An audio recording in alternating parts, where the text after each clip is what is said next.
এটা হচ্ছে ব্যাঙ্গালোরের বিধানসভা, ব্যাঙ্গালোর বিধানসভা এটা। ওইদিকেও আরও আছে খুব সুন্দর বিল্ডিং, ওইদিকেও। তার সাথেই এখান দিয়ে রাস্তা, আর এই পেছনে লালটা দেখা যাচ্ছে এটা হচ্ছে হাইকোর্ট ব্যাঙ্গালোরের।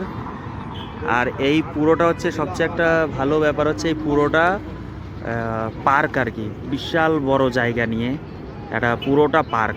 পার্কের ভেতরেই আর কি বিধানসভাটা, প্লাস পার্কের ভেতর দিয়ে রাস্তা।